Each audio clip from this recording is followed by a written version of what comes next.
nawala yung big ticket projects at nagsusulputan na parang kabuti yung maliliit na projects. Makita nyo yan sa budget. In other words, gi-chop-chop yung ODA, foreign funded projects, pumunta sa maliliit na mga proyekto. So, sino ang members ng chop-chop gang dito?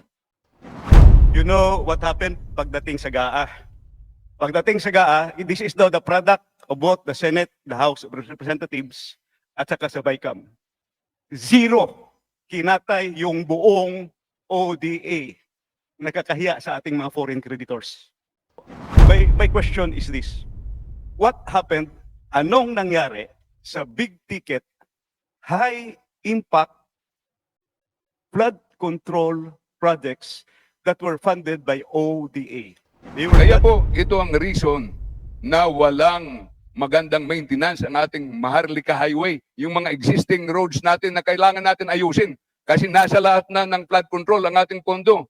Kahit yung mga magagandang proyekto na pwede natin gamitin ang pera, katulad ng paggawa ng Sorsogon Northern Samar Bridge, ng Southern Leyte at Mindanao Bridge, ito na pwede na natin gamitin. Bakit nasa flood control tayong lahat?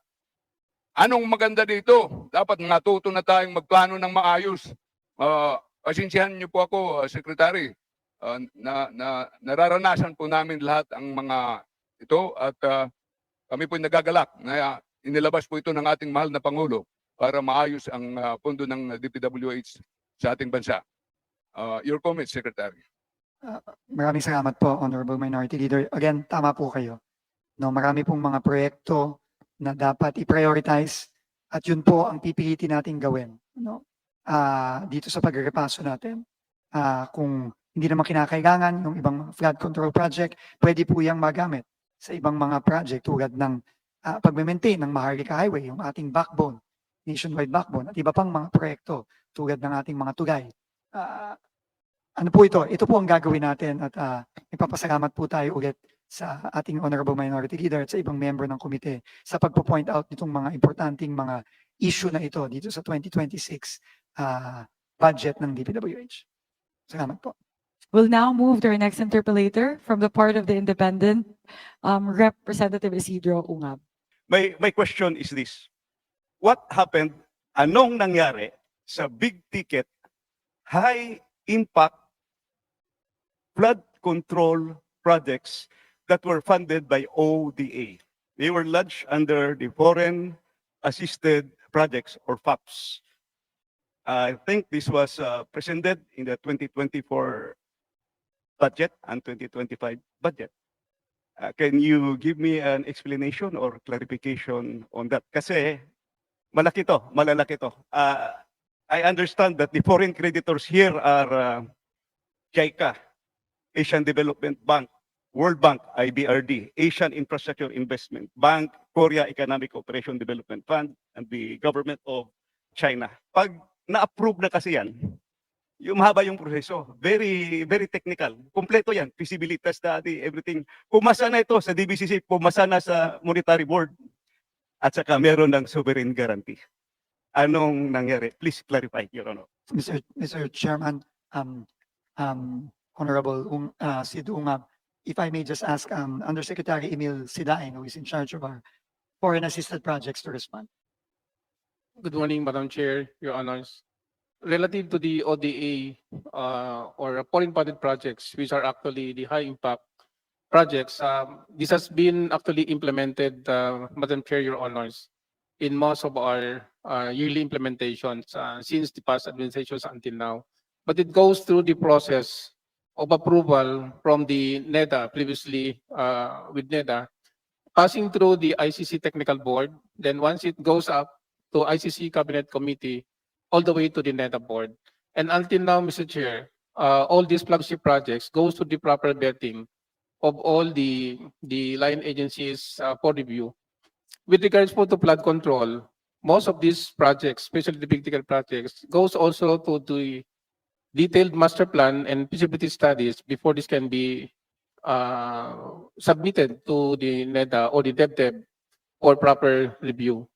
And with this, Mr. Chair, once it goes through the approval, the lending institution if this is actually with JICA, World Bank, ADB, or Korean Exim Bank, the appraisal mission has to come to the Philippines for a more rigid evaluations of the same.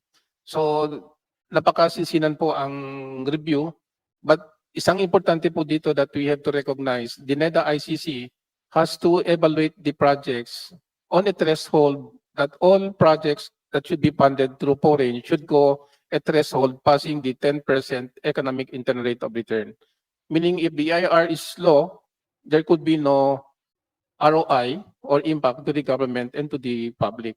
So isa po yun din na tinitignan po ng ating mahal na Pangulo once it reaches the EDC, the Executive Development Council, all these projects can really give a high boost to the economic development of the country. Now, Mr. Chair, with regards to the funding, we got actually funds as early as 2022, 23, a very minimal budget compared to the NEP that was actually foreseen for release. Bumaba pa po siya doon sa expected. And what is more worse, last year, 2024, we received a zero budget from the GAA. May dumating naman po ito, pero these are actually more on the unprogrammed budget. So meaning, wala po siya sa priority as to budgeting, and the unprogrammed normally comes out on the third and fourth quarter. So the effect or the insufficiency of funds or the lack of funds from the program line items of these flagship projects can eventually result into a slowdown of implementation, the suspension or delay also on the procurement kasi wala po katayong CAF or the certificate of ability of funds, so you cannot proceed with the bidding.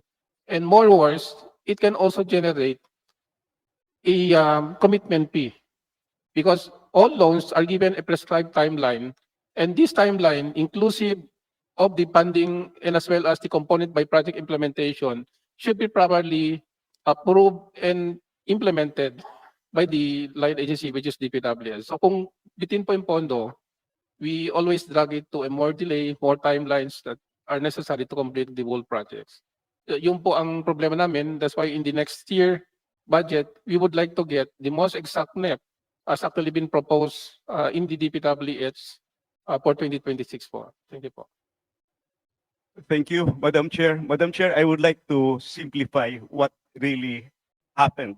The transformation of those ODA funded projects in 2024 and 2025. I have here the 4 books of the budget books. Ang tawag ko nito noong araw, ang 4 na libro ng APRO. Sa 2024 National Expenditure Program, pumasok yung ODA, 21.6 billion. Nandito, ginagyan ko ng tag. 11 projects. Pagdating sa GAB1, General Appropriation Bill, white book with red letterings. Pumasok din, faithful copy, 11 projects, 21.6 billion. Pagdating sa GAB3, third reading dito sa House of Representatives, pinawasan ng 5.4 billion, ang naiwan, 16.1 billion. So sa House of Representatives pa lang, binawasan na yung ODA. And you know what happened pagdating sa GAA. Pagdating sa GAA, this is now the product of both the Senate, the House of Representatives, at saka sa BICAM. Zero kinatay yung buong ODA. Nakakahiya sa ating mga foreign creditors. Punta naman tayo sa 2025. Ito yung ginawa. As is, yung proposal, National Expenditure Program, 11 projects, foreign funded, 11 total of 27.5 billion nandito. Nilagyan ko ng marker.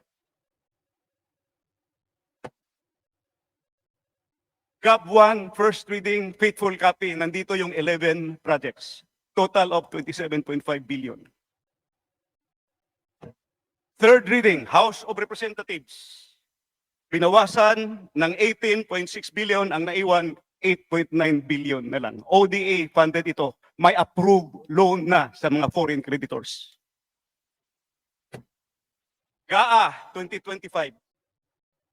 In fairness to the other house, to the Senate, binalik nila yung 300 million. So yung 8.9 na naiwan dito sa House, naging 9.2 billion. Walang binawas pagdating sa Senado, pero ang overall total, ang nabawas is 67% of the flood control budget, which are big ticket. Pag sinabing big ticket, malalaki ito. These are the, kung baka super highway, dito dadalo yung maliliit. So what happened to the ODA projects? It's very simple. Tingnan nyo lang. Nawala yung big ticket projects at nagsusulputan na parang kabuti yung maliliit na projects. Makita nyo yan sa budget. In other words, gi-chop-chop yung ODA, foreign funded projects, pumunta sa maliliit na mga proyekto. So, sino ang members ng chop-chop gang dito? So, I have 3 questions for DPWH.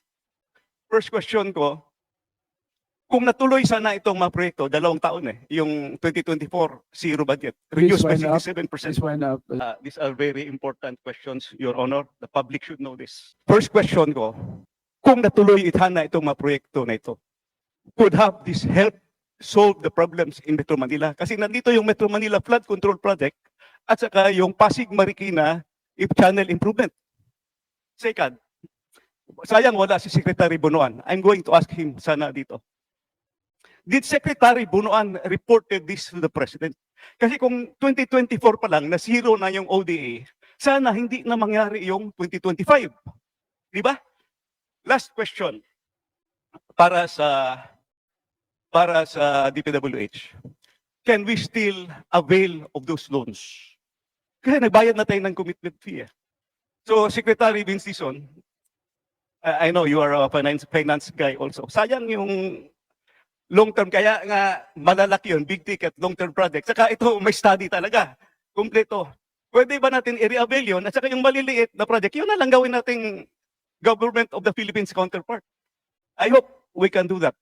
So, yun po, yun lang po ang matanong ko. Sana meron pa akong isang question, hindi ko na lang idagdag. Let's hear from DPWH, Madam Chair.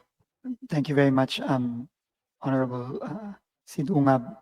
Sir, tama po kayo, no? Napaka-importante po ng ating mga flagship projects, no? Gago na po yung mga foreign funded projects, no? Dahil po hindi po pwedeng madigay ito.